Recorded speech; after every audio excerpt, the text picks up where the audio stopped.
I hope I'm not doing my E and it's not being streamed. Okay, it looks like we are being streamed. Perfect, perfect, perfect. Welcome back, everybody, to another fantastic episode of the Late Night Show with Dr. Kojo. We're going to be talking about jealousy and relationships. So we have another great show prepared for you all today. We have a special guest who's been on before. So we'll definitely let her reintroduce herself to people who do not know who she is. But if you all can confirm that the stream is up and we're good to go on Facebook, on Twitter, LinkedIn, Twitch, YouTube. Looks like everybody's checking in. Maggie, Eli, Daxon. All right, looks like we're good to go. Let's go ahead and get it popping. So once again, my name is Kojo. I'm checking in live from sunny Los Angeles, California. And I would love to know where you all are checking in from tonight. All right. And let me see. We have people checking in. Save the changes to the live. Perfect. We got Kentucky in the house. Okay. Danielle, I appreciate you. Oh, Ghana. Shout out to my home country via London, Essex. That's what's up. Arkansas in the house. I see San Diego is well represented for. Indiana in the house. Indiana, what's going on? Fresno, California in the house. Ohio in the house. I see Maryland in the house. I see Texas in the house as well. Georgia, my home state, in the house. Anderson, Indiana in the house. Atlanta again. San Antonio, Ottawa. We got people from Canada almost every stream, so I appreciate that. Melanie says, how do you have enough energy to do this every night? Melanie, this is a commitment that I made to myself, that I have to do this.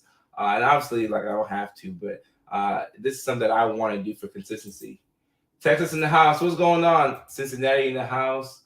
Long Island, Sacramento, Austin, Texas. Just came back. I love Austin. Detroit. Shout out to the 313. Perfect, perfect, perfect. So we have everybody. Wisconsin. Ooh, my voice cracked. Mickey Ficky. My voice cracked. I was gonna not bring attention to it, but it cracked, and 611 people heard it. So it is what it is. But Ohio, Miami, Buffalo, Great Falls, Montana. Shout out to Montana. It's not every day that somebody from Montana checks into the stream. So thank you so much for joining. And today we're going to be talking about jealousy and relationships. And we're going to bring on Kendra, who's been on this stream before. So I'll let her introduce herself and we'll get right into the topic. But when it comes to jealousy, I think there's I have so many different directions I want to take the conversation. But let's go ahead and bring Kendra in.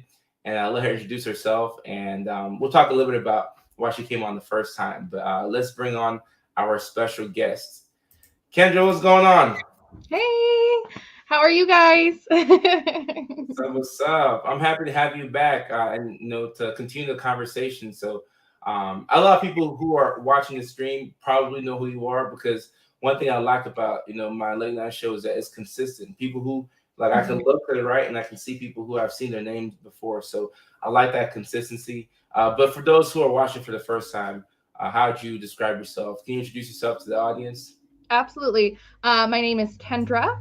I am a qualified mental health associate as well as a certified family life educator, which essentially means I take a resilience-based approach when looking at just different issues and topics within life.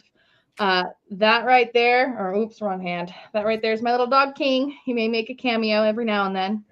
He likes looking out the window, but I have the blinds closed, so he's a little mad at me. Awesome. But I've been on the show. I am a polyamorous woman, so I have two partners that live with me. I refer to them as my nesting partners. Both of them are male. I have a unique background in just mental health and really being, coming from poverty. I was a kid, what they call here in Nevada is kids in transition, which is where you don't necessarily have a home. You just kind of like couch hop or you live with family members or things like that. So I have that poverty level demographic, being raised in that. So I have that unique perspective. Awesome. And I'm so excited to get into the topic. I'm looking here. I picked up this comment. Someone said their ex-wife was called them yelling at me for dating a new girl. Is it jealousy or something else? We're going to talk about that. When I see that comment, I wonder why the ex-wife is concerned about what the ex-husband is doing with a new girl. but Ooh, that's neither here nor there. I can talk about that I one. mean, I have some thoughts, but I mean, when it comes to jealousy in relationships, when you hear that phrase, jealousy in relationships, what's the first thing that your mind goes to? um, so a lot of times when people think of jealousy, they think of just romantic relationships, but really we can see jealousy in all different types of relationships. The most type of jealousy that I honestly see on a day-to-day basis, because I work with foster care kiddos often, is I see foster care kiddos getting jealous of like biological siblings of the foster parents or things like that. That's interesting. So different types of jealousy. Like one of the most recent jealousies with one of my clients I just worked with, her dad has a new girlfriend. So we have that layer of jealousy. And to add a second layer to that, she has a daughter. And so Oh, now yeah. we're, doubling down on what she can feel as jealousy. And when I think of jealousy, there are so many different layers to jealousy. But if you really break down what jealousy is, I think I should say, jealousy is a secondary emotion to something that lies deeper within. Mm, Oftentimes, it's the fear of abandonment, fear of yeah, inadequacy, fear of being left behind. So maybe the ex-wife of the guy that just commented has a fear of being left behind him. perhaps, Maybe perhaps. she hasn't moved on yet. Right, right. And with this conversation, it's so important that I like how we talked about how jealousy can be present in all types of relationships, right? Not even just the romantic ones, but you may see jealousy in different forms. And you also touched on a key point. You said that the jealousy might be a sign of something else that's going on within, and I feel like if you can get to the point where you can fix like, the actual like the root of the problem, you can uncover what's going on. And then, like you said, it might be like a fear of abandonment, right? We talk a lot about borderline personality disorder on this channel, right? And that's something that you see with that condition specifically a lot. So I'm not saying that that's what's going on in that situation that we referred to earlier, but when you uncover what's behind the feelings of jealousy, you learn, you stand to learn a lot about that person and also yourself. So jealousy is something that I think any relationship can have it, but it's something that I think, and I'm sure you agree, I think that you definitely want to address it and explore those feelings. If you can have that mature conversation, and explore those feelings, I think you can actually, recognize that you and your partner or your partners, right? Y'all are on the same team. If you're in a relationship, you're playing for the same team. You have the same jersey on, right? The names on the back might be different, but you have the same logo in the beginning, right? At the front. So we're all on the same team and we're trying to work together against the problem, right? It's me and you, right? Or me and you and whoever's involved versus that problem, versus as opposed to me versus you. And by being somebody who's in a polyamorous relationship, for some reason, I have no evidence to back this up, but I sometimes think that the structure of like a polyamorous relationship allows people within that type of relationship to be less jealous than people in a monogamous relationship. So what have you learned about jealousy from, not only your current relationship structure, but also your previous experiences? Yeah, absolutely. I would, Dr. Kojo, want to agree with you on having polyamorous relationships deal with jealousy a little bit differently. We have the benefit of having multiple partners to help make us feel validated. Because when we look at jealousy, and if you look really deep down inside, jealousy kind of stems from a place of, when I think about it, needing something that needs to, for example, like inadequacy or loss of fear. That's a feeling that like you have to give yourself and you have to work on that emotion. And so by being in a polyamorous relationship, you now have other people that you can go to and get support from. But regardless, even if you're in a monogamous relationship, jealousy can be a very uncomfortable topic to talk about because it involves being vulnerable and being vulnerable with someone, whether you've been with them a year, whether you've been with them 6 weeks, whether you've been with them 6 years. Vulnerability can be really tough for some people because trauma is a big thing. Trauma affects mental health. And how I like to view jealousy is, a lot of people have this bottle and something happens, so they shove it down. They're like, I'm not going to deal with this. I don't like this feeling. I never want to feel like that again. So they stick it in a bottle, put a lid on it. 10 years down the line, the bottle gets shaken up a little bit, gets a little bit fizzy, and they're like, I don't like this feeling, shove it in a bottle and keep moving forward. Until the bottle's about to burst, and that's when kind of the breaking point happens.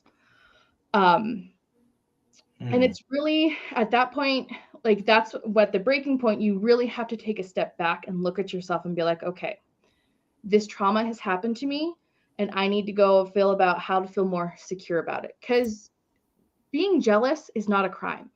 Jealousy is a feeling, and you need to honor your feelings and honor your emotions. It's perfectly normal to feel jealous. It's how you handle the jealousy.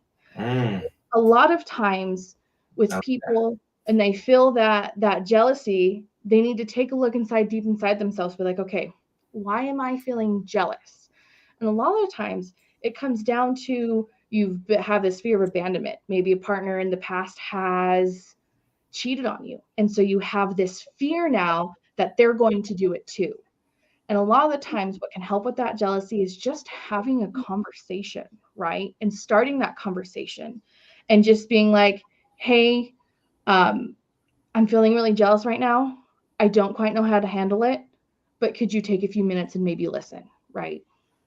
And just help them work through. And I highly recommend when you start working on jealousy things, a lot of times the abandonment, inadequacy, any of those type of feelings, you definitely want to do it with a licensed mental health professional, because you can get into some really deep and scary topics, and it can be hard to navigate those on your own. I completely agree. That was almost like you had like your own little monologue there. I think that was beautiful. Like I think you hit it. That was perfect. And I like how you said that there's nothing wrong with like jealousy is an emotion, right? You can't you don't want to have to like crucify yourself for feeling jealous. Like you feel yourself getting jealous and you're like, I'm a bad person or I'm not enough, but you have that emotion, you process it. And like you said, I like the fact that you talked about working these issues out with a professional. So like I wanted to give you a love of the show, but I didn't want to interrupt you. So I gotta give you love of the show. Uh, that was I'm, awesome. Go ahead. I'm, yeah, and I'm also seeing a lot of comments about how is jealousy linked to depression, or how is jealousy linked to self-confidence, or things like that. Um, you know, I really want to mention on that I think I haven't looked into any studies, but based on my personal experience and my professional experience, I definitely think there's a link there. Because remember when we were talking about like you have to look deep within yourself, Right. you have to be comfortable and confident in yourself. Because oftentimes when you're comfortable and confident with yourself, you don't have jealousy flare up. But say sometimes something happened and then you kind of revert back and you feel small and you start taking up like not much space anymore, and you're like, oh well, they must not like me anymore, or they must not do this, or maybe I'm not enough for them. And that's often what people feel. And it's because they're lacking that self-confidence, that self Yeah. comfortability. So I definitely think there's a link to them 100%. And especially with lack of self-confidence, because like you're sitting there loving other people and then you get a little bit jealous. Take a second to pause and ask yourself, do you love yourself in that way too? Do you love yourself the way you love others? Because you have to love yourself. Yeah. I mean, you really, really do. And just being able to sit in that like emotion and that vulnerability with yourself will help you build confidence and be more of an advocate for yourself. Yeah, no, I think that's fantastic. And Pierce asked this question. I don't have the evidence-based information off the top of my head to link depression with jealousy, but from where I know about depression, I feel like there's a definite link between depression and jealousy, right? Because some of the things you see in depression, like a low mood, negative affect, sometimes apathy, it's hard to do things, hopelessness, helplessness, you've lost interest in doing things that you used to enjoy, right? So when you're doing things that you enjoy and things that you're good at, it boosts your confidence. So if you're depressed, your confidence is shaky. It's on the rocks, right? So that's the perfect time to experience an emotion like jealousy, where let's say you're with somebody, but you're struggling with a depressive episode, and then they're doing their thing. You might think, oh, maybe they'll get somebody who's not depressed or somebody who is more productive, right? Because the depression is seeping into my productivity or whatever the case may be. So I definitely think that there's a link between the two. And that's why it's good to, if you can get to a professional's, desk or office or virtually, it's helpful because you might, have jealousy as the main thing there, right? And then as you like go deeper, you realize that, oh, maybe like I'm struggling with depression or there's some type of other underlying issue there, which is like the thing that's leading to the jealousy. So I really like the fact that you said that. I really like the fact that you said that. And somebody said tips about being actually let's go ahead and talk about this. Brittany says, can we talk about being married to your partner, but even him having friends still brings out the jealousy when he just wants to hang out with his friends, but you feel like he's picking the friend over you. So I'll start with this one, and I'll let you give your thoughts because you are a professional, Kendra. So when I see this comment, I think, I mean, I think for a married couple, it's healthy to have your own friends, right, and do your own thing because marriage shouldn't be like a death sentence, And I've had some friends who like they dreaded going home to their wives, like they were like, "Dang, coach, can we hang out a little bit longer?" Or like what are you about to do? And I'm like, oh, it's like I'm about to go home, and they're like, "Oh, yeah, I'm gonna go home. My wife is nagging." So sometimes maybe people just need space, right? But I think that there's probably like a maybe an underlying feeling here. And Brittany, I don't know who you are, and this is not therapy, so I'm not trying to psychoanalyze you. But sometimes that could be a sign of, oh, maybe I haven't got to spend a lot of time with my husband because both of us have been working and we're so busy. So his free time, he might give it to his friends, and I get jealous, right? I just throwing that out there, but that comes to mind. What would be your thoughts on this, Kendra? I would be interested to know, Brittany, what background you have. So when you feel this jealousy and you feel it kind of deep inside you, what's really the deeper emotion? Are you scared of being left out? Because FOMO is a thing, fear of missing out. I call it Hmm. FOMO. That's absolutely a thing. Is it that you're worried about? Do you feel like you're inadequate? Do you feel like he's going to abandon you? I would love to kind of know a little bit more about that. And that way you can kind of dive deeper into that. And if it's one of those, like if you feel like you're inadequate, what makes you feel inadequate?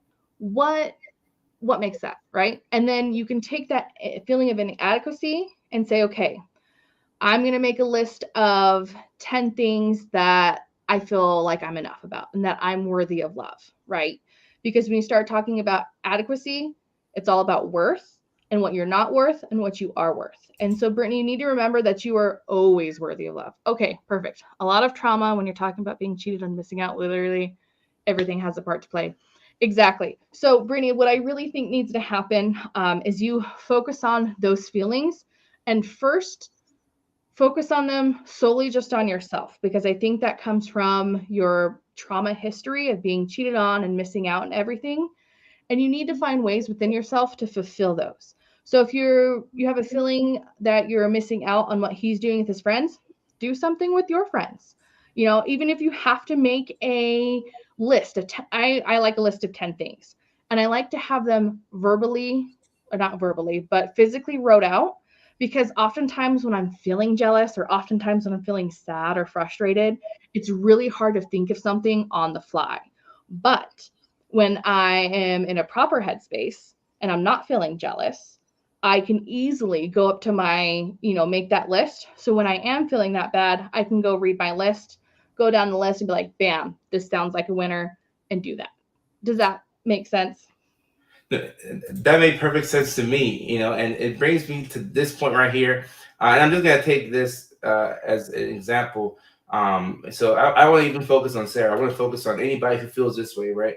He looks at other women online. He looked at another woman in front of me the other day and didn't seem to care about how I felt and lied to me about it. Every time I tell him how I feel, he gets mad at me, right? So when I hear that type of thing, I think that like if you bring up, sometimes people will bring up an issue, you'll talk about it, but there's no solution, or there's no like, hey, I'm gonna not do this again. I'm sorry, I didn't, 'cause I've been accused of looking at another woman when I was with a lady, and I didn't like my head was down on my phone. So maybe it was a misunderstanding. And I'm not trying to take the guy's side here, but when you talk about some of these issues, it's good to come up with a solution. Like, okay, I'm sorry if I did this. I'm sorry, right?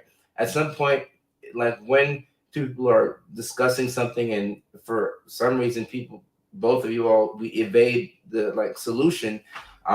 Is not You're still gonna have that issue over and over. You're gonna be frustrated. So, like you said, Kendra, I think getting into the office of a professional is very helpful, and also for people who are. This is for people who are not actively like dating, right? You're not like in a relationship or you're not married yet. But if you're in the dating stages or you're talking to somebody, right? Situationship, you're kicking it, random Mickey Ficky, whatever you're doing, right?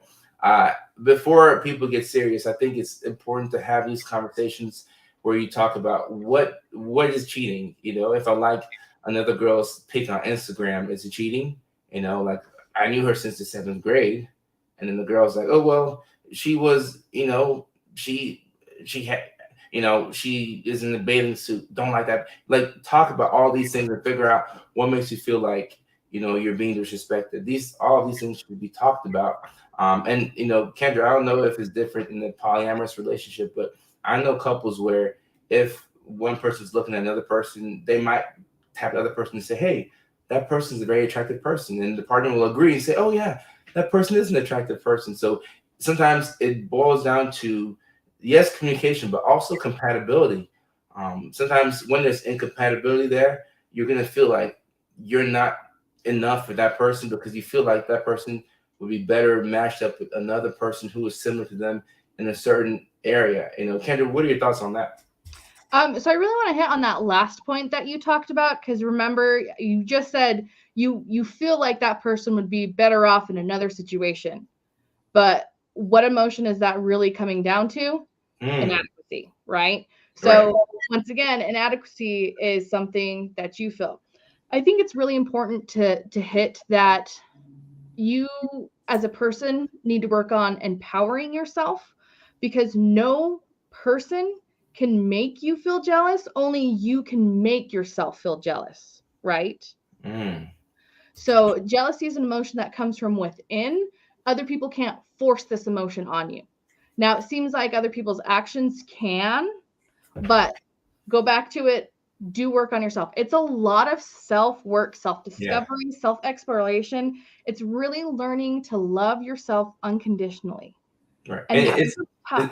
it's difficult. It's difficult. So if you're not that stage where you've done the work, don't judge yourself. I don't want anybody to be watching the stream, whether you're watching it live or you're watching on the back end. Nobody should be judging yourself, right? Everybody, like you're in your own, step in the journey, right? You might be in the beginning, you might be towards the end, but don't judge yourself because it's a work in progress. And um, I would like for you to take this first, Kendra, because Mhm, you're coming from lived experience with a polyamorous relationship.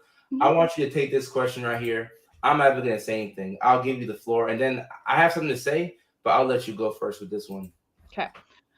So I do want to disclose that before I was polyamorous, I have been cheated on. And that, you know, kind of opened up the dialogue to, should we look into polyamory? Was this a mistake? Like, and taking a look into that. So I'm not condoning cheating leads to polyamory.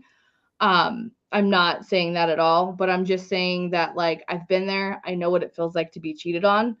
So I can, kind of put on those shoes and a little bit feel what you feel. So the question is being as you've been through trauma and cheated on, how would you feel if your partner wanted a threesome? Once again, I think that comes down to the comfortability with you and your relationship. So just remember that like your partner's with you for a reason. They're not with other people. Um, so if they want a threesome, it's probably just for some fun, honestly. And a lot of people like swingers, and you get into that and some other ethical non-monogamy, they do it strictly for fun. Um, and then there's no social attachment or connection. Now, if there is like a social aspect or a relationship aspect, then that dips into like polyamory and things like that. But if it's just like a one-off threesome, he wants it, and If you're bisexual, absolutely. If you're not really bisexual, that's a conversation that you're going to have to go through. A lot of the times when people have threesome, there's those feelings of inadequacy, like, oh, what if she has a smaller tummy than me, or what if she has bigger boobs than I do? And then you get that feeling of like, I'm not enough and I'm not worthy. So when you have threesomes, you have to make sure that you're self secure before you have that threesome, because there's always those situations where there's competitiveness, right? And so especially because, and we see this in monogamous relationships all the time, like, oh, was I better than your ex, or oh, was this better than your ex? People will ask those things. I've asked those things, so I'm the only one that asks those things, but I've definitely asked them before. And there's that like competitive edge, but at the end of the day, like, with that competitive edge, what does that accomplish? Because that's just further layering on and building that foundation of like the inadequacy attempts. So I would only recommend a threesome if you guys are very secure in your relationship. I highly recommend getting couples therapy. And my background for couples therapy is get couples therapy, even if you don't think you need couples therapy, uh, because when something like that comes up or something big happens, for example, my husband's mother just passed away, right? And that was a huge loss on all of our ends. But there are some things how he couldn't quite, he's very stoic. And so he has issues really expressing his emotions. So he was getting kind of frustrated, right? And then it was turning into anger because he couldn't express these emotions that he's never felt with grief before. And so having that couples therapist gave us an even playing ground and a support for both of us, to where she called me out and she's like, Kendra, I need you not to fix. I need you to listen, and actively listen and be a participant in listening, because what he needs right now is someone to listen, not someone to fix, because no one can fix what's happening to him. Hmm. And it was just like, oh, and hearing that. So I highly recommend getting a couples therapist, before things get rocky. Oftentimes people see couples therapists when they're about ready to get divorced and the hurt and the damage is already done. So if you're in a serious relationship, open that up to them. And that way you always have an advocate on their side for both of you. Awesome. And before I go any further, it looks like in the chat somebody asked about moderators. I don't have moderators yet, but I would like to get mods and learn how to put them into the StreamYard. That way, we're not having any issues within the chat. And if anybody knows Caitlin Boggs, looks like I accidentally blocked her. Caitlin, I did not mean to do that. I'm so sorry. You all remind me to figure out how to like put her back in. I'm just trying to figure out how this stuff works, and over time I'll get better. Let me talk about Brittany's comment right here. So my thing is, I don't think, coming from another professional's perspective, like if it's something that you generally don't want to do or there's insecurities, like nobody should do something that they don't generally want to do, right? And you should never want to do something because you think the other person wants to do it, because you're not going to feel validated, right? So if it's not something that you want to do, then you should not do it, like point blank, period. I like the idea of finding like legitimate couples therapy so that you can explore the feelings, beneath it, because maybe the other party wants the threesome for just fun, right? Maybe it's a one-off, So let's say we get the other person the benefit of the doubt, they might just want that. But if you've been hurt, right, and maybe the trauma is not even from the current person, maybe it's from something 10 years ago, but that's your experience and it should still be respected and validated. But if that's how you feel, then I definitely think then going to get professional help would be a good first step. And like I would say, if it's not something that you want to do, don't do it. Because some people do this type of behaviors and they're fine and their relationships are fine. And then other people who have done it and they didn't want to do it and they felt like they were pressured to do it, it's just like, it turns into like Resentment. right. So you don't do something that you don't really want to do, and maybe it's jealousy, maybe it's not. But when you don't, I'm such a big proponent of that. If you do not want to do a certain thing, don't do it. And sometimes when you do these things, you often have to keep it up to please the other person. And then it becomes like a awful cycle where you feel like you're not being heard or you're being respected. It gets pretty bad. So I would say if you do not want to do it, don't do it. Zach, asked a question saying that his wife promised him a threesome, and does that make him a bad husband that he still wants it even though she doesn't want to? Um, so that's her choice, Zach. Honestly, if she doesn't want to do something like that, that is her choice as a consenting adult. And so that's kind of a boundary that's there. A lot of times, there's those feelings of regret or things like that. And so now you have to decide, if you keep pushing the topic and she finally gives in, she's going to be building resentment against it because it's not something she really wanted, right? Um, oh, Zach is Brittany's wife. So, okay, good to know. So it's fine that like people change their minds, right? And that's okay to change your mind. People have life experiences, people can do things like that. And I think Zach could be really important for you and Brittany to get into couples therapy and ask how you can make her feel, how you can help her feel more secure inside herself. And then maybe when there might come a time where she feels confident and safe inside the relationship and, like overconfident in herself, and she's like, yes, let's do it again. But, and even you say that was bi, even if she's not bi anymore, that's okay. Right. And what I have to say to this is, when it comes to like, especially sex, right, and consent, that's something that you can withdraw at any time. It's not like when you go to Miami on a vacation and then you use a credit card for, $4,000, and then you get back home and you say, oh no, it wasn't me. Like the Bank of America is gonna call you and say, oh no, like you made those purchases. You have to, you gotta stick to it. But when it comes to sex, like that's something that you can withdraw consent at any time because like that's their body, regardless of whether you're married, single, just doing whatever. So you can always withdraw sex at any moment. Like you could be there in the bed, like nothing on, birthday suit. You're like, oh, I don't want to, and the other person should still needs to respect it, right? So I have to say that, but at the same time, in every relationship, right, when there's a broken promise, it's like the person who broke the promise, the other person was like, hey, you promised that you were going to do this, right? So sometimes it's not even about take out the sex, it's just about the following through on your end, right? If you said, hey, I was going to get gas uh tonight, so that way in the morning when you take the car out there's already gas, right? And then in the morning there's no gas in the car, then you're sitting there like, you were supposed to put gas in the car but you didn't do it, and now I got stuck in LA traffic wherever you live in, and now I got late to work and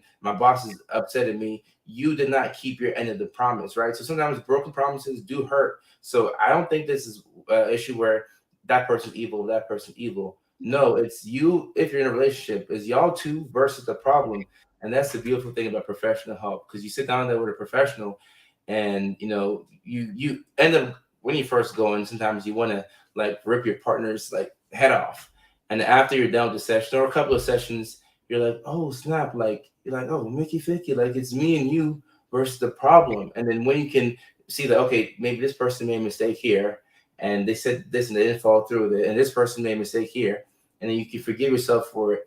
You get back in the same team, and then it's kind of like Kobe and Shaq. Before Kobe passed away, they reconciled and they were friends again. So sometimes it's normal to you have your ups and downs, but you can get back on the same team and then recognize that it's you versus the problem, and then you can keep it pushing. But I think that's the beautiful thing about professional help, because you can actually like sit down there and talk to like a professional, and they're coming from like, and I, another thing, Kendra, I'm happy you mentioned that, because sometimes people will talk to their friend, right?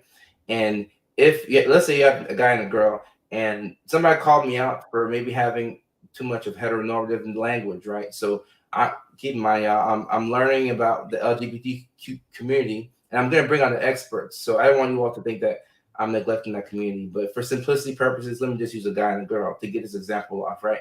Let's say you have a guy and a girl, right?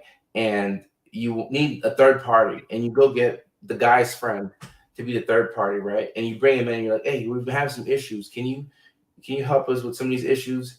If that's the guy's friend, he might be biased towards the guy, right? So he might be like, oh, you might tell the lady, hey, so and so's been working hard. He's tired. I think you should just do more for him, right? And if you have the lady's friend, then she's like, oh, well, I think, yeah, I think she's been so like tired, or she's just she's doing so much. You as a guy should do more for her, right?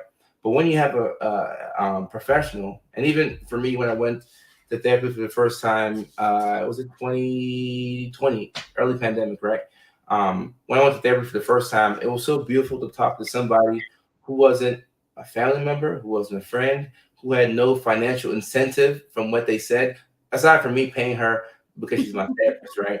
But nobody who like would make money off of any decision that I made. So I could sit back and chill and say, okay, this is somebody that is a professional. Like, of course, I paid her to do the service, but she's gonna give unbiased information. And that was my first time going to therapy. I thought that was a beautiful thing. So sometimes, like I know I do dances on TikTok and Facebook, and we do the skits and the songs, I'm happy that it's helping people out. But a lot of times, you really can't bypass like professional help. You just can't, you Mm-mm. know. All therapists need a therapist. Right. And I agree. And Maria saying you can, yeah, Maria, you should. There's nothing wrong with having an unbiased friend.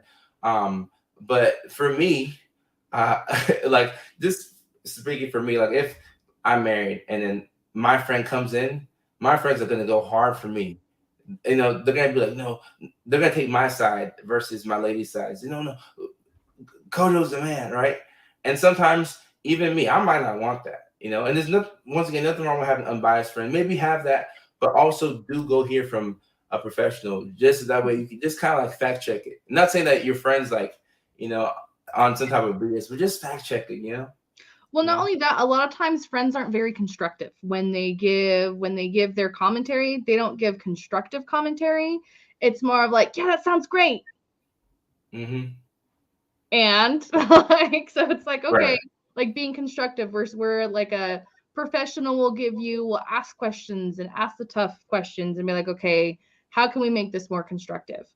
Mm. Someone asked a really good question. It was Heidi Fletcher, said, how do you go about repairing a foundation of trust in your relationship for both? Mm. I wanted to hit on this one a little bit, and I think Yeah. what it goes down to Trying to is, find out. my favorite thing that I have, not just couples do, but mother daughters, family, kin, anything like that, where they have that relationship that can be, that has friction sometimes, is make a list. Make a list. Once again, I'm a list person, so if you're not a list person, this might not work. uh, Make a list. Make a list of 10 different things, like 10 different things of why you fell in love with that person, or 10 different things that you appreciate that person on, and talk about it. Or have an idea of 10 different things that you would like to do with that person. So whether it's, and when I say that, keep budget in mind. So even if it's, I'd really like to go on a walk twice a week with, my husband, where we can just go and enjoy nature and walk around the block. um, Things like that. They don't have to cost anything. They don't, they can be memories where, or even if you just sit on the couch and watch a movie together, like one of your favorite movies, or maybe the first movie you guys ever saw on a date. Things like that. Make a list of different things and rekindle why you guys fell in love with each other. And you'll see the trust start to rebuild one another. Hmm. I love that. And somebody comments here, yes, for the mother daughter jealousy sentiment. This has gone on with more females that I was aware of personally.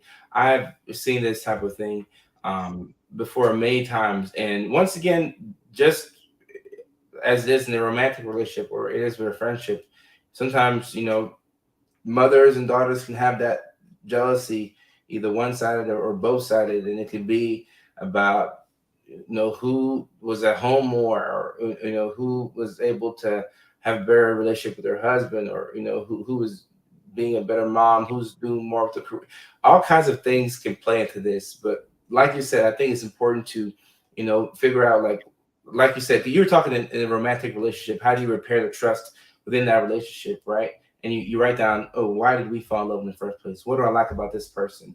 The same way here, obviously, you don't choose your family, right? So you didn't pick your mom, but it could be good to sit down there and write out, like, why do I appreciate my mom? Why do I like my mom? What has my mom done for me? What value do you think I bring to my mom? And then hash out some of these issues, because a lot of times when people work through these issues, they come back around and they say things like, "Oh, I'm so happy that I explored, this issue." And this can go back to childhood trauma, right? So Yes. sometimes this isn't something that just popped up like when the pandemic happened and mom and daughter started to beef with each other, right?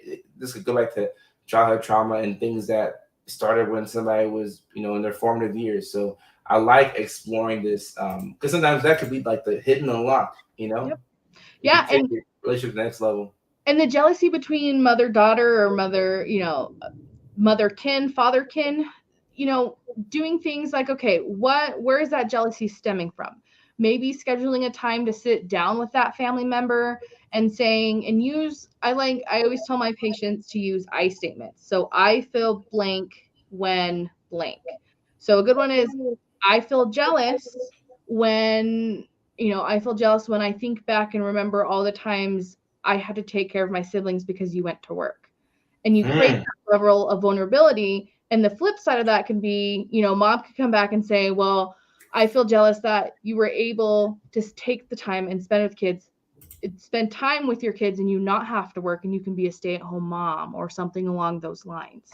mm. So, it can go both ways. So taking that time and being able to sit down and build that narrative with them and listen. Don't listen to respond, let everybody finish talking. And oftentimes it gets a little bit heated when I'm working with family members or couples. So I have a talking stick. It's a rain stick my husband got in Australia from his godmother. So it's the talking stick. And so whoever's holding the stick is the only one that has permission to talk. And so that way they can I get like all their emotions out and get it through. So that way we're focusing on just listening and not listening to respond. I like that. And I have a question here that I want you to touch on. But before I touch on what Kelly calls, what a name, a cool name. Before I touch on this, somebody had asked earlier about anxiety and jealousy, right? And sometimes with anxiety, like you have like a fear of like, the unknown, or like you're worried about the future, to the point where it's cutting into like your day to day, livelihood, your productivity. And sometimes anxiety, I think there's a link between anxiety and jealousy, the same way we talked about it with depression, right, and jealousy. And here, she's asking about a form of control. Can jealousy also be a form of control? Like feeling like you have a control over that person. My husband says it's because I'm a control freak. One thing that I've seen a lot in relationships is sometimes, and this normally happens, I would say, I don't want to say it's exclusive to monogamous relationships, because it could be in polyamorous relationships, Kendra, and you can speak more on that. But sometimes in monogamous relationships, you almost feel like you own the person for some reason. That if they did something to you, or they cheated, or they betrayed you, like, it's a personal attack on you. Like it represents something about yourself, right? And it's not that way, because somebody could do something, like you can't control a person, and they could do something that's uncharacteristic of them. And I don't think that represents anything about how or who you are as a person, like whether you're a great person or whether you're struggling at the moment. So sometimes it's good to detach other people's like actions to how you feel about yourself. But I'd like to know your perspective on this, Kendra. Yeah. And, it kind of goes back to, I hate to sound like a broken record, but, the jealousy that you're feeling, and, he says, like feeling like you don't have control over that person. Um, when you're feeling jealous, what is that feeling about? Like, what are you getting jealous at? Like, if he can't go hang out with his friends, or you want him back by 10 o'clock, is it because like you're inadequate, like you're feeling inadequate, or is it because you feel like you're like missing out on something? I'm just generally curious as to like why one would go, like, why, maybe as to why he's calling you a control freak, because I think even that language of being called a control freak, I think that's like negative. Uh, and I think there are better words that he could use. I think he might be lashing out and saying control freak out of frustration and anger. And so he needs to dial that back and figure out, okay, where is this frustration and anger coming from? If it's the frustrations coming from, you know, feeling like he's being controlled, how can he help you feel more secure about what he's doing? Or how can you feel more secure? Mm, How can you start to build that narrative in yourself of being, all right, I'm feeling more confident, I'm feeling more adequate, I don't have a fear that I'm going to be missing out. Um, And so, well, she actually responded. She said, social media adding girls that he met. So to me, Kelly, it sounds like there is going to be and this might resonate with you, and I could totally be wrong because I don't know the background, but I feel like you have a insecurity when it comes along with being enough or being worthy, probably more so of being enough. And maybe that's why you have issues with him adding girls on social media that he's met. Um, so is it a fear that's stemming from, I'm not enough for him, or uh, maybe it's an insecurity based on looks or things like that? I'm not exactly sure. So Hmm. maybe working on yourself and doing that. And I actually have a book here that I can look up real quick if you guys want me to, some exercises on how to do it. And the biggest one that they say is have a beginner's mind. Be open to the fact of changing. Be open to that fact of change and being able to love yourself. It, Hmm. because it is like you will have to change yourself to learn to love yourself, because you have this learned behavior of not loving yourself to protect your innermost self.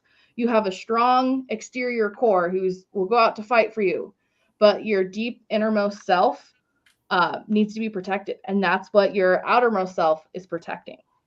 Hmm. And to follow up on that right here, before I read Jen Lynn's question, I mean y'all can read obviously, but before I read this question, I saw a TikTok video, and this video was hilarious, but it was relevant.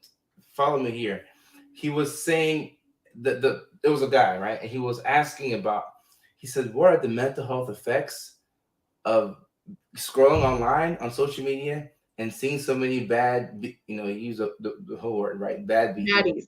right? Yeah. Baddies, right? What are the mental health effects of seeing so many baddies? And I think he was joking, but I thought to myself, I'm like, you know what? There's something to that. And I don't have the evidence to back it up quite yet. But because of social media, we are exposed to a lot, way more than we were ever exposed to, right? And back in the day, let's go back to what, 1992, what, 30 years ago, you could not see so many attractive people all like in your fingertips. You could not do that, and now you can, and that does change relationships.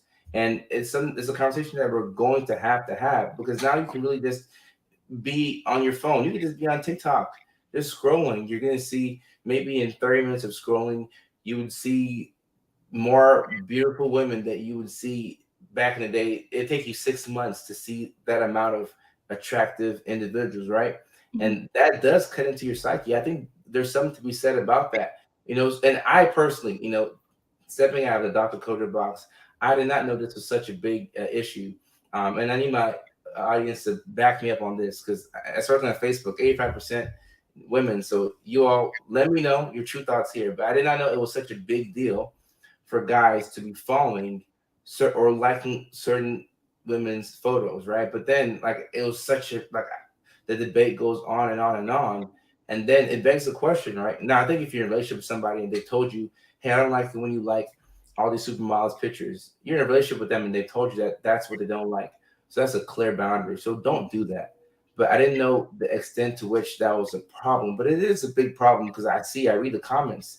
So when I see this question about how to approach your partner regarding the social media use and being jealous over who they follow and spending a lot of time online and following random females, for me, the way that you approach it depends on you and it depends on how they like to be approached and how you all have conversations. But I do think it's a conversation that you want to have because you don't want to be with somebody and they're doing something to disrespect you, and maybe they don't know it's disrespectful, maybe they don't know, right? Or maybe they do know, but they're doing it and they're liking people's pics on IG all the time, and with every like it cuts into your self-esteem.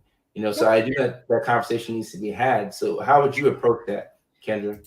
So, going off of Jenilyn, I absolutely think that agreeing with Dr. Kojo, a conversation needs to be met about meeting those needs, right? Because you're human, you have needs, and you want those needs to be met, just like he's human and he has needs that need to be met as well. Everybody has different needs. So it's having that conversation of, hey, um, maybe not like restricting him from doing it, but maybe asking him to limit it a little bit. For example, be like, hey, Could you maybe spend like the next 5-10 minutes and just cuddle with me? Like I'm really feeling like I need some attention, right? And it's verbalizing, being able to verbalize your needs because oftentimes they don't know. And I think that's one of the nice, unique experiences that I have when working with some of my clients, as I do equine assisted psychosocial rehabilitation. Um, and horses aren't mind readers, just like people aren't mind readers. And so when you're working with horses, it adds that extra layer of like, oh, you really need to be clear on your communication with them. And so it definitely helps when I'm working with couples or I'm working with like kin, family members, anything like that, of saying you need to verbalize your needs. Because if you don't verbalize your needs, how do they know? They're not mind readers, right? And even if Mm, you said something to them, um, what did you give them recommendations or solutions on things that they can do with you? Or was it just like, I don't like how you did that? Right? mm, So you've got to come up with solutions to solve these problems that you're having. Like if your needs aren't being met, how can you help or how can you advocate for yourself to get your needs met? Right? Like, hey, for the next 5-10 minutes, can we or maybe for the next hour, can we watch your favorite show and then you can go back on your phone? Right? mm. Because I I come from a different mindset of like I struggle with letting with like that controlling like they can't go on like other females things because Right. I understand that like uh they may like different things. Like for example, my husband loved Dungeons and Dragons. I know nothing about that. Not even a clue. And that is his jam and he is super passionate about that. Uh, Hmm. so I don't feel like it would be me in the right of being like, hey, I don't like it when you go on Instagram and like photos of like those goblins or whatnot. Right. You know, because he does. He spends almost his entire weekends doing Dungeons and Dragons. He has two different groups that he plays with. And so he spends a lot of time looking up and researching because he's a dungeon master, whatever they're called. I don't know. But I he think spends it's a a little lot of different time though. reading things. I think it's a little different uh, because and because with Dungeons and Dragons, you know, at least if I can put myself in a woman's shoes, right? I'm Mhm. just gonna take a wild stab at it, right? If it's Dungeons and Dragons, right? If a lady like is watching her guy's phone and she's like, "Oh, Dungeons and Dragons," she's like, "Oh, okay, all right, cool." But if she goes and she sees like him just scrolling and watching like a twerking video, right, of a woman that looks nothing like her, I think those are gonna be two different Oh, conversations. Right? heard, What's Dungeons and Dragons, and heard. the other is a little different, you know. Yeah, heard. Um, And I think that what that comes down to, because she says, I feel uncomfortable and I recognize that him being on Instagram liking posts doesn't take away why he loves me and the quality of our relationship. So I think what it comes Mm, down to is either she's has this fear of being forgotten, like, oh, like I'm not getting, I'm not getting attention. Like I feel like I'm on the back burner to his right. phone and the women that he likes on Instagram. Hmm. And so maybe just changing that of saying, hey, could we maybe put like a little bit more effort into like watching a movie together or having dinner together or like doing quick little like mini dates is what I like to call them.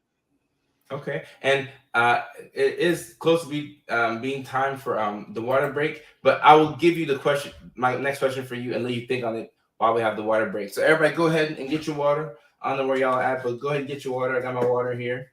So while we're preparing for everybody to get the water, I'm going to ask you the question because you were in a monogamous relationship, correct? Mm-hmm. And now you're in a polyamorous relationship. How do you view jealousy personally? Do you think you are less jealous now because of your current relationship structure than you were when you're in a monogamous relationship? That's the question. I'll let you think on it. And it's time for the water break. Water break, but hold up. Somebody needs to drop the magic word in there. The magic word in there. I'm waiting for somebody to drop the magic word. I'm not going to say it, but I'm waiting for somebody to drop the magic word before we can start the water break. Leilani knows what it is. She knows what it is. Waiting for the Angel got it. We're ready for the water break. Cheers. Cheers.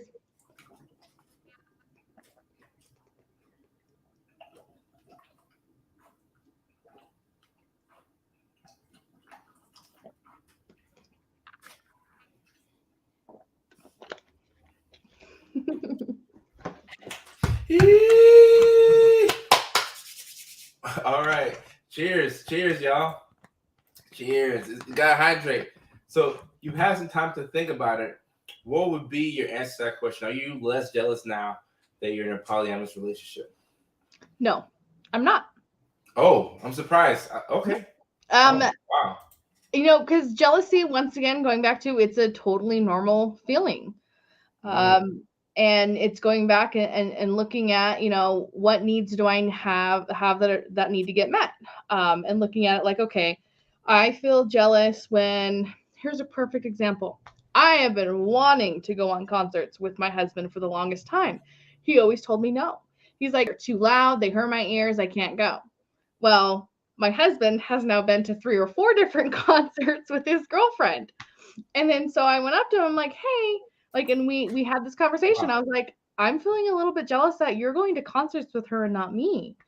Uh, I'm like, can we talk about this? Because it it really hurts me, and it makes me sad. It makes me feel like you don't enjoy spending time with me.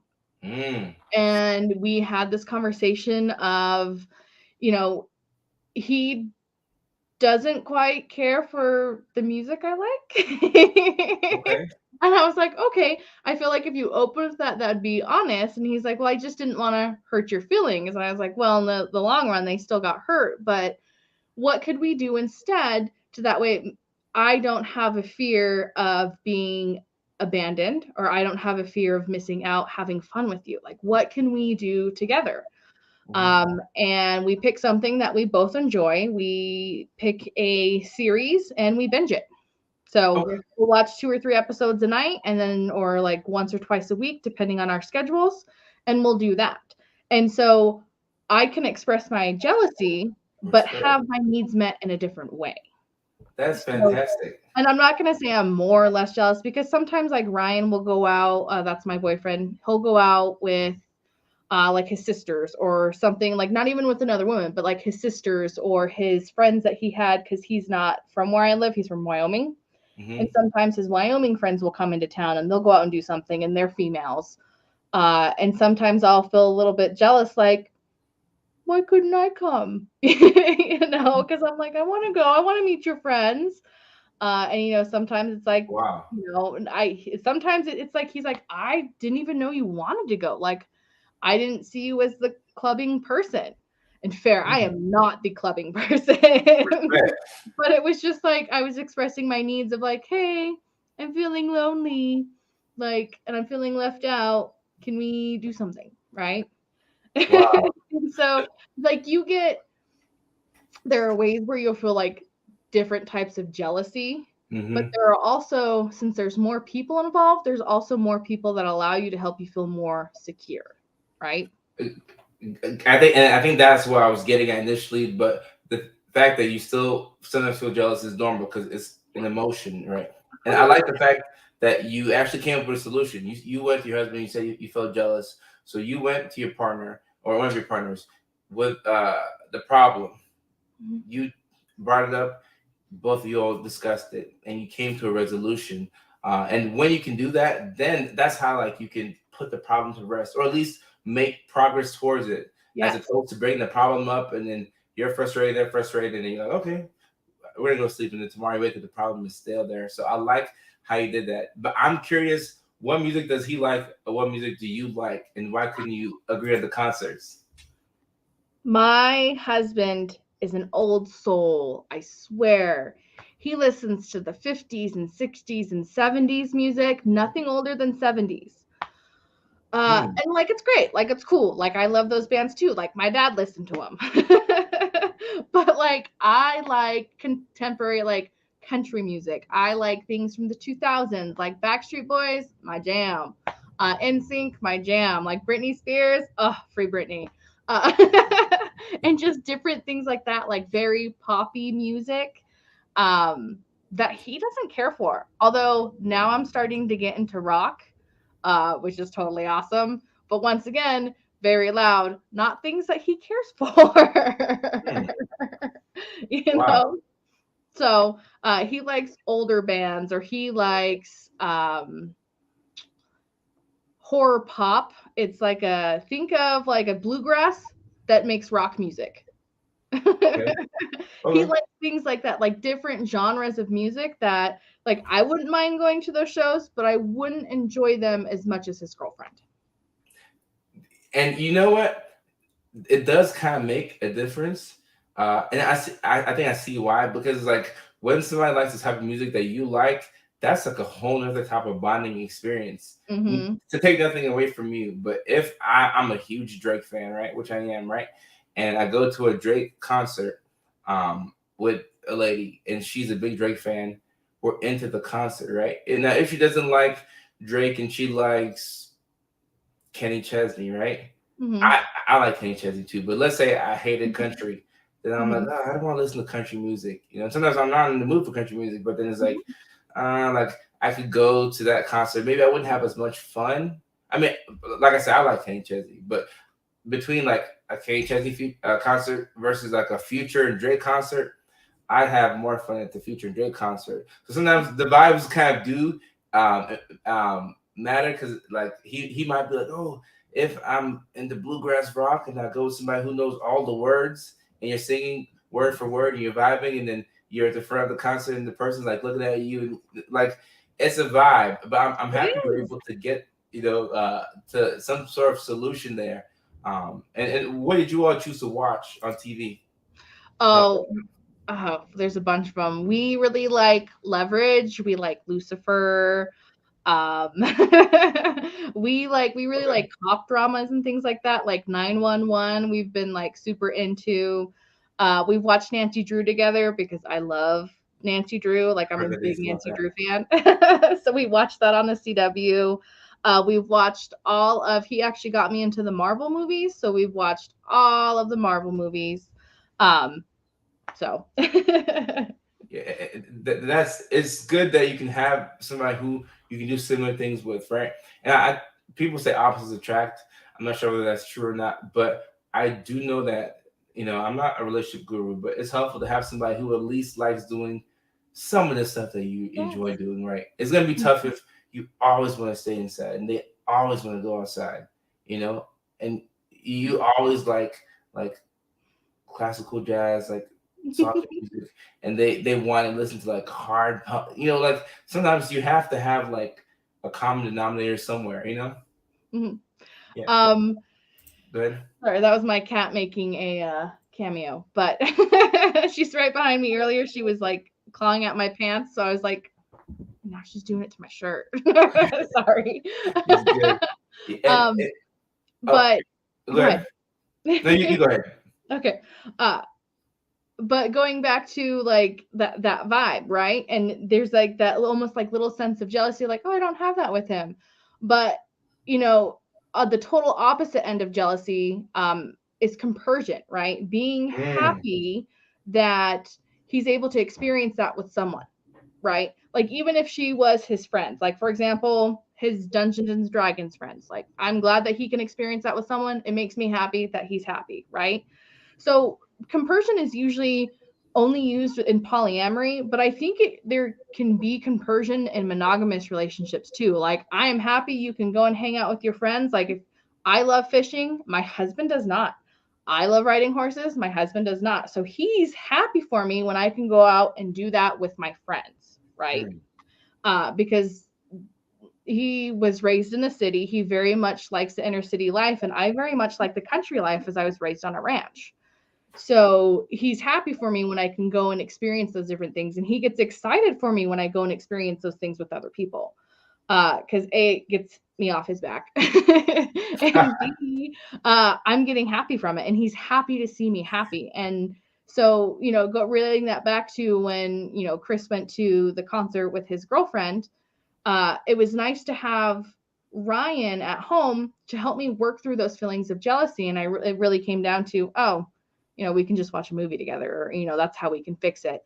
But having him be able to help me work through those feelings of emotions, because at first when you're feeling those jealousy, like you want to like lash out, right?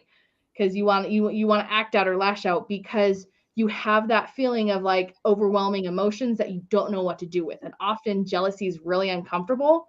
And so sometimes people will try and push their jealousy on other people. Like, I'm going to push my jealousy on you because, like, you're causing this. But really, it's you not having your needs met, or you feeling inadequate about something. Like, it's your insecurities. So it was nice to have Ryan Hohen be able to talk me through that. And he's like, okay, like, are you using your emotional side of your brain or your rational side of your brain? Because your emotional side of your brain is telling you that you're super upset. But if you take a few minutes and breathe, what is your rational side telling you? Oh, that you have the fear of missing out, that you feel like you're not enough to go to these concerts and blah, blah, blah. Right. And so it's nice being able to, that's the benefit of being polyamorous, is we have other partners we can go to talk through these things and get support and love. Right. And Brittany saying, don't forget to talk about trauma, abuse, neglect, and attachment. Brittany, that's actually like, we're going to have a whole live dedicated to that. Ooh, that's a good topic. That's a good topic. And Ashley has this comment here. And I know, Kendra, you're a better person to speak on this than I am. But this right here, let me start on this first. She says, so how does this tangent relate to a man looking at women's bodies and accepting it, right? Maybe her accepting it. So I think this is where, actually, let me keep that back on here. I'm going to keep that back on here. So I personally, I love the concept of compersion. I think it's a beautiful thing. Take out the polyamorous part, just the fact that you have a partner and you accept that. And sometimes I believe that your partner is not going to give you everything that you need. Is this too much pressure on one person? Because if that was the case, your partner should also be your therapist, your psychiatrist, like, your best friend, like your sports watching. But like, you can't put all those titles on one person. That's too much. I'm not saying you have to be in a polyamorous situation, but it's okay to let people breathe, and it's okay to let people experience, because there's certain experiences that your partner will have to have with somebody else, and it doesn't have to be sexual. I think that's where people's minds go to automatically. Like, oh no, they're gonna sleep with that person. It might not even be that. It might just be a conversation that they have with somebody else who had similar upbringing. Maybe they feel more validated when they talk about their childhood trauma, or they both came from the city. So sometimes it's good to understand that I don't think we're equipped to give our partners everything. And I'm saying take out the sexual part now, because I don't want people to get locked in on that, to where like, oh no, they slept with that person, and is because sometimes it's an emotional connection that your person might be craving. And if it's a boundary for you, for it to not be somebody of the opposite sex, that's fine. I'm sure they can find somebody of the same sex who they can vibe with on that level. But I don't think it has to be, if you have this experience without me, like, I'm gonna hate you for it. And that might be something that the way you feel, but I think that whole concept of compersion is a beautiful thing. And at the same time, there are people who may not really relate with that concept.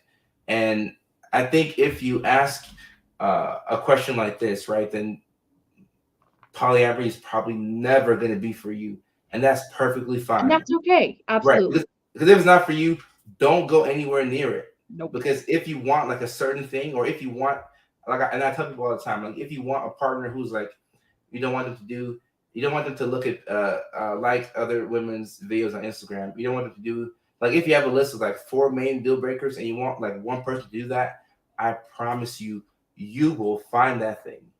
And me as a professional, I will help you. I mean, if you're a patient, right, I will do everything I can to put you in the best position. I can't guarantee, right? If I could, I'd be a billionaire, right? But I will do everything in my power to put you in that position where you can find that person. So I tell people all the time, do not break your do not go against your deal breakers. If that's not the lifestyle for you, don't worry about it. Let people have it. Stick to what you want. And for that person, you may not want anything close to this compersion or polyamory. And if so, that's fine. At the end of the day, I think people will get what they want if you stick to your values. So that's the beautiful thing about this discussion. Nobody's right. Like, your system is not more right than anybody else's system. And it's just a matter of finding out what works for you. So that I had to say that a little rant. But I hope I brought value to Ashley. And Kendra, I'll let you speak on this. So Ashley, I would like you to look into, is it the issue? How do I word this? Um, have you told him to just like, are you trying to say like you can't do it at all ever, like not at all? Or are you saying like you would like him to do it less, right? Um, and then take a deep look inside yourself and say, okay, do you have an issue with the women he's looking at because you think that like your body style or your body type can't compare with them? Is it something that like maybe an insecurity, like maybe you've lost a bunch of weight and you feel really insecure about your body? Or maybe it's that he might be looking at, um, women with implants or anything like that. And that makes you insecure about yourself. Is it something along those lines, or are you feeling insecure about him not spending time with you? Because I really think, this is just my, through my experiences and how I view the lenses, and I could be absolutely wrong, but like, I really think that stems from being more insecure with yourself and then having, oh, nope, it's a biblical standpoint. Oh, I will have to respectfully say that my lens does not quite cover biblical standpoints. Respect. At that point, I would kind of refer you back to your, I don't know what religion you are. So sometimes there's reverends, fathers, pastors. I would reference you back to them. I want to say she's more so talking about monogamy. Yes. So that's why I want to say. And before anybody jumps in and says people in the Bible back in the day, they used to have multiple wives, which is true. I want to go ahead and say, even though I'm a Christian, I don't know the answer to people had more. I'm not gonna lie to you. I don't know, but if like I respect religion so much that if somebody says like because of my religion and because of how I feel and because of the Bible, I will not accept any other type of alternative relationship. When somebody says that, I 1,000% agree with that person. I'm like, all right, we need to make sure if this is a patient of mine, right? Assuming I'm somebody's therapist. If this is a patient of mine, we're going to do everything that we can to put you in environments where whether it's going to youth groups, right, or whether it's going to Bible studies, or whether it's being a part of a Facebook group or like maybe singles ministry or whatever the case may be. But we're going to put you in the best possible position to find people who think exactly like you. And I think now I'm not sure if Ashley is single or something like that, but when you're single, that's the best time to like be very loud with this, or like this is something that you can talk about on the first date. Like I'm a Christian, like, this is what I believe. And anybody who has any type of alternative mindset, weed them out. I'm not saying that they're bad, but they're not right for you. Because if you accept them in the beginning and over time you're like, well, I really think of this about that. That incompatibility might be what would do you all in at the end. So if you're single and you're looking, this is the best time to be. And there's tons of and that's the thing, there's groups for everything, right? There's groups for polyamorous people, there's groups for young Christian singles. Like, it's really about finding your tribe. And I don't know, maybe I believe that anything can be done, but I really feel like you can find your people. Like, maybe I'm too confident, but you can find your people. I completely agree. Someone says religion, your pastor should be the starting point. I agree. Like, if you have like a youth pastor, the big boss, head honcho, that could be a good person to talk to. Yeah, bishops are, if you're in the Mormon or LDS one, bishops are a great person to talk to too. Bishops will often do couples and marriage counseling as well. I like, and it says, biblically speaking, one has also looked at the location or the region. I'm not sure what she means by that. I'm not sure. So I don't want to speak because I don't know. And let me look at this question here. And after this question, I'd like we talked off air about the book you had. I'd like for you to talk a little bit about that book. But Jen says, I mean, if you don't want to lurk at other men when you love, isn't it normal to expect the same thing from a partner? So let me take this. Well, actually, let me go right back to Ashley. And she can't get married because his own issue. Thank you. Social view and Christian. Ashley, thank you so much for sharing. I appreciate that. And let me hop right back to Jen's point. Let me speak about this first. And this is coming from a guy's perspective. And I believe that men and women are different. Or So I'm assuming that Jen is talking from a heteronormative perspective, right? So I'm going to take it as if she's talking from that perspective, right? I think in these situations, what men want and what women want may be different. Sometimes it could be the same, right? But I think the way men and women view relationships is different. So she says, I mean, if you don't want to lurk at other men when you're in love, isn't it normal to expect the same thing from our partner? So I wouldn't.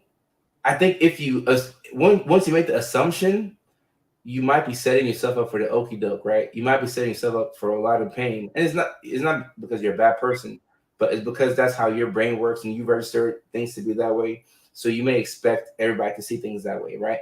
But I think with men, now I'm not saying that men should have a wandering eye and be looking all over the place, but it's different. And also, this is something that people don't talk about with male mental health. With men, you groom men a certain way, right? Men are rewarded for you know, being a star athlete, being a linebacker, being a quarterback, you're rewarded for how many women you can get, right? This is real life. You're rewarded for how many women you sleep with, all these things, right? And you get to what, 25, 28, 32, and all of a sudden you marry somebody that you've known for 2.5 years, and you have to be with them for the rest of your life. I'm not saying that's a bad thing, because that's what the majority of people do. And even that situation can be a very beautiful thing, but there's a lot of unlearning to do, right? Let's say a man is 30 years old, he gets married. You have to mentally unlearn years and years. And this is like of trauma, past sexual experiences. And you have to put yourself in that mental perspective to be with your woman, right? So maybe a guy might automatically default to like looking around and he's like, oh no, I have somebody I love. I'm not going to mess it up. Whereas maybe Jen is like, I'm in love. I have eyes for nobody else. And not to say that her partner has eyes for somebody else, but he might be like, oh, I love Jen. Jen's my lady, but like he might have to like remind himself. Like you have to really mentally prepare you. I don't think you can just hop into a marriage like that. And until people have these uncomfortable conversations, sometimes we might be stuck at level one. So that's what I'll say to that. But I want to hear your thoughts on that, Kendra, and then I'll let you plug your book in. So I'm gonna actually pull out the diction and the verbiage on this one. So it says, "Isn't it normal to expect the same thing from our partner?" So it sounds like there hasn't been a conversation or communication. It hasn't been verbalized, right? Because we're expecting. We're not talking and communicating with our partner. Because when you expect, you assume, and they know it, you know what they say about assuming, right? So, um, when you expect something, it's not expecting something. You need to have that conversation with your partner, because what you're doing is you're putting them on this pedestal, and it's almost like, and especially if you don't talk about it, you're setting them up for failure, right? Because they don't know, they're not a mind reader. People are raised different ways. You know, that's why sometimes people always don't get along with in-laws or things like that, because they Mm, were raised differently. And there's nothing wrong about that, but it's having that conversation, having that vulnerable conversation of saying, hey, yeah, ugly conversations. There's kind of a joke in the polyamorous world that, everybody gets comfortable with uncomfortable conversations, because it's true. um, it's just having that uncomfortable conversation of saying, hey, um, you know, I really feel sad, or I really feel jealous when you look at women on Instagram or anything along those lines. Um, and maybe talk about why it makes you feel jealous. Like maybe say, like, I just feel like I'm not enough for you. Like mm. you deserve better, or that, anything along those lines. Sorry, my cat's attacking me. You're okay.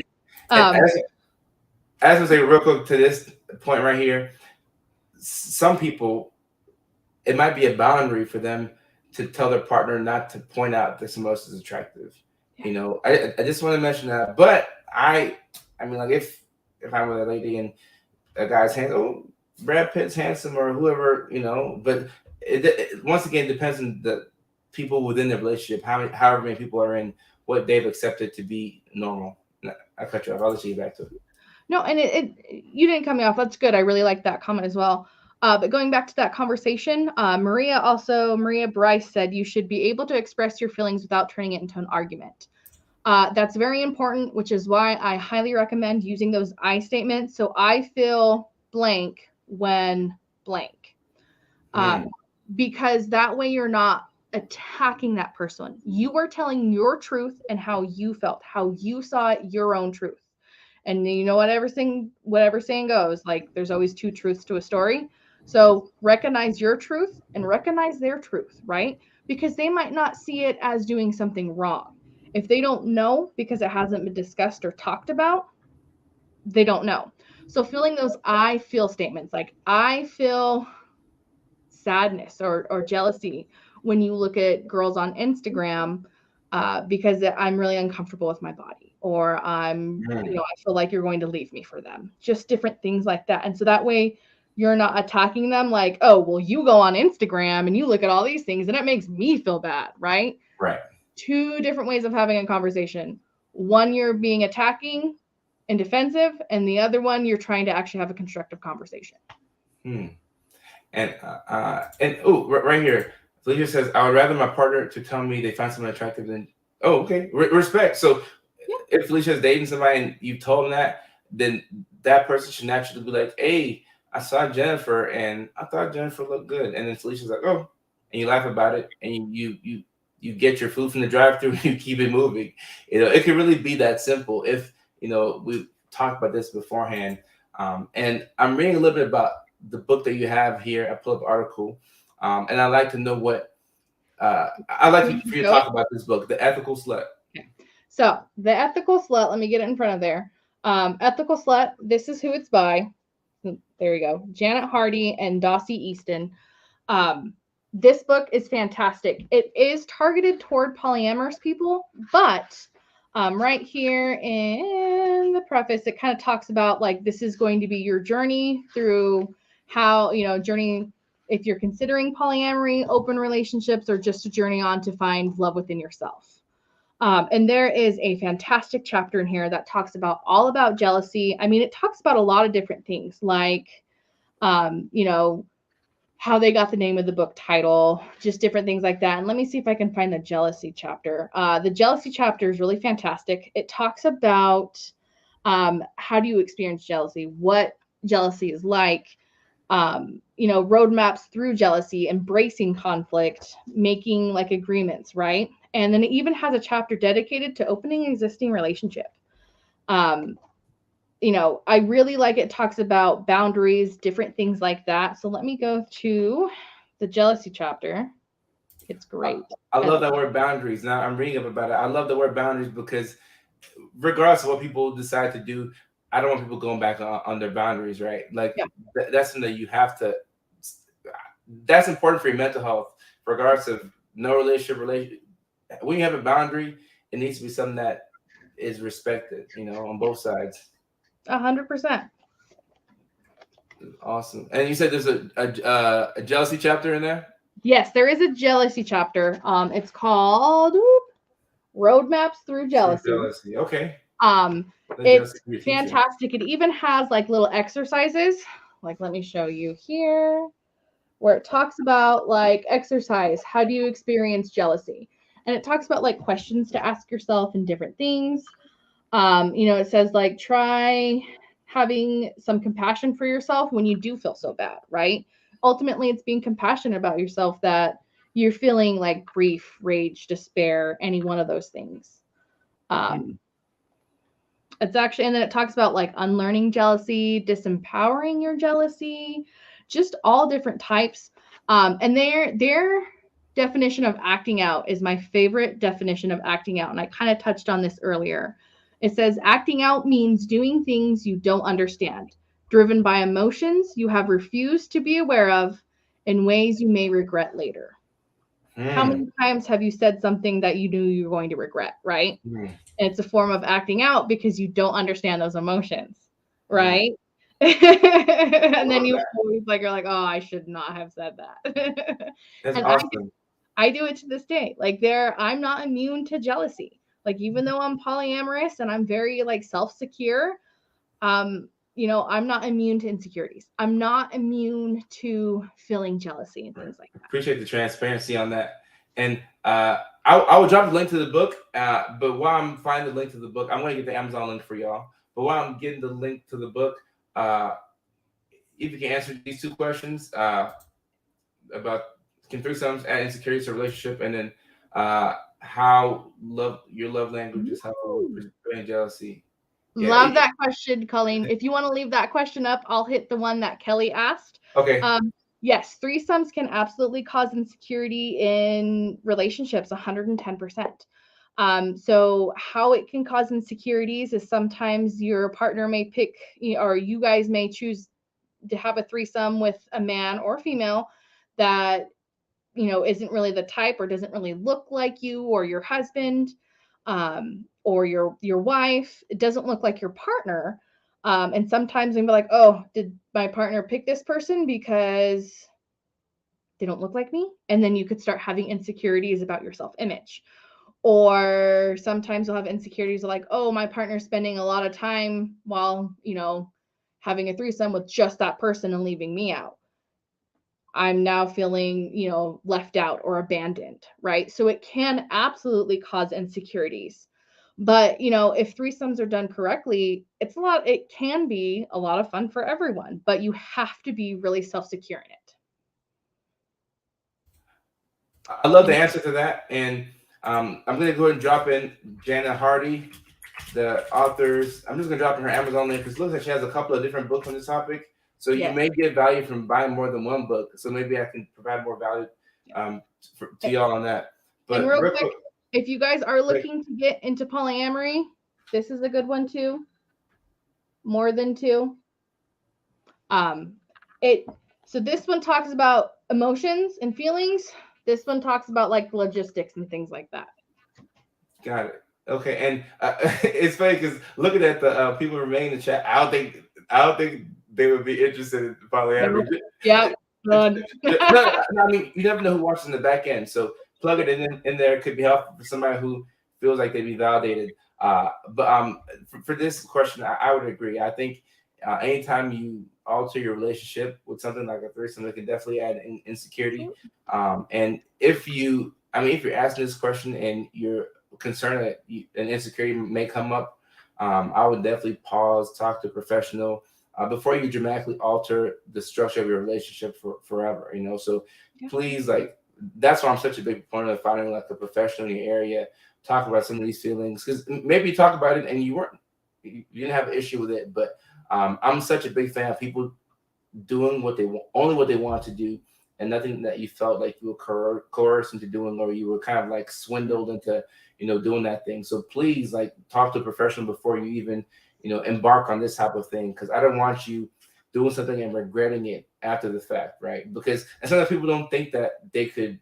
Sometimes you could stand up and put a boundary, and the person stays with you, and then you have a much better relationship because you stood up for yourself and you say, hey, I'm not really with this type of behavior for maybe religious reasons, right? Like my religion, or you can say maybe like I want to, but like, I'm a Bible believing Christian. It's not really my thing. And then, whoever you're with, they should, respect how you feel or whatever your reason is. You don't have to give a reason, honestly. You can just say, I'm unsure about this. I don't really want to do it. But I want people to feel respected with whatever they do. And then this last question about Colleen, they want to bring up how knowing your love language is helpful with preventing jealousy. Yeah. That. So for those of you who are unfamiliar with love languages, I believe there are 5 love languages, and they range from various different things. I don't have all of them memorized, so I apologize, Colleen. Maybe in the comments you can help us out if I miss one. But there's acts of service, there's time, there's physical, and I know I'm forgetting 2. So Colleen, if you want to help me out and put the other 2 in, I appreciate it. So acts of service is like going out and doing something for someone. Like I'm a big acts of service person because I'm materialistic. Like I like to have nice things. So sometimes one of my guys will come by and drop me off lunch at work. Awesome. I love it. Like, oh, it just makes me feel so good inside, right? Like I honestly like that more than them planning like a big date where we're gone for like a week. I'm like, yeah, cool, awesome. We're going to go out and do things. But I like, receiving things because I'm materialistic, and that is okay. Okay, cool. Roxy said, touch, words, gifts, service, quality time. There we go. So my love language is gifts. I love gifts. So gifts and food are the number one way to my heart. Fat kid for life. No, I think that's awesome, and it's good that we talked about love languages here because if if you like gifts, right, and your person wants to give you so much quality time or in words of affirmation, but they're not giving you gifts, right? Then Mhm. if you know, Jealous. especially with you being in a polyamorous situation, right? If they're talking to another partner and they're giving them their love languages, you may be jealous because somebody's needs are met and your needs are not met, right? So And it's important to know. even not looking at polyamory, just looking at love languages in general. True. If I have a monogamous person and they decide to give, like a gift or, really praise like their best friend, like, oh my gosh, like I love you, you're great, to their best friend, but that makes you like feel jealous because maybe that's your love language, but they've been giving you touch as a love language, right? And so you get this jealousy. So it's definitely nice to have a conversation about what your love language is, because if they're not fluent in that love language, that's where the jealousies can uh, really start to build resentment, Mm. right? And so be like, oh well, you took your best friend to a concert, why can't you take me? Right. Versus, and they're like, oh, but like I make dinner for you every night. I thought that was okay. And it's like, okay, like they're not connecting on their love languages. And so it's having that conversation of like, I really like when you do this. Mhm. And once again, going back to the list, make a list of the 10 favorite things that they do for you. So that Right. way, if they're not familiar with love languages, they can see and share that list with them. Have it be like a date night activity. Sit down with them. Each of you guys write a list of the 10 favorite things and maybe say, hey, let's do this, but let's talk about it next date night. So you have a whole week to think about what are some of the favorite things you guys do for one another, right? Yeah. And then share that list on your date and talk about your 10 favorite things. Yeah. I hope y'all taking some of these ideas down for date night. I mean, this could be used for any, or even a friend. Yeah, Sometimes you have right? a date night with a friend. It's about bonding and friendships. It's about that emotional Yeah, connection. So yeah. I Any appreciate you. type of relationships. Dropping in to have this chat. I'm gonna get out of here, but before we end the stream, any thing you want to say to the community in regards to jealousy and relationships? Any last words? Um, Really, when navigating through jealousy, just be patient with yourself, be kind and compassionate to yourself. Jealousy can be a really tough emotion and it can take a lot because you'll have to look deep within yourself. So, and healing from previous traumas, healing from previous emotions, anything like that. So, really remember to be kind and compassionate to yourself every day because jealousy is an uncomfortable feeling, but you can do things to help mitigate the uncomfortableness. Mm. So, Yeah, no, I love that. I think that's fantastic. And once again, for everybody who's watched this, streaming in real time, or even the people who watch after the fact, thank you so much for your attention. I think this is a very important topic to talk about, and the main takeaway point for me is that jealousy is normal.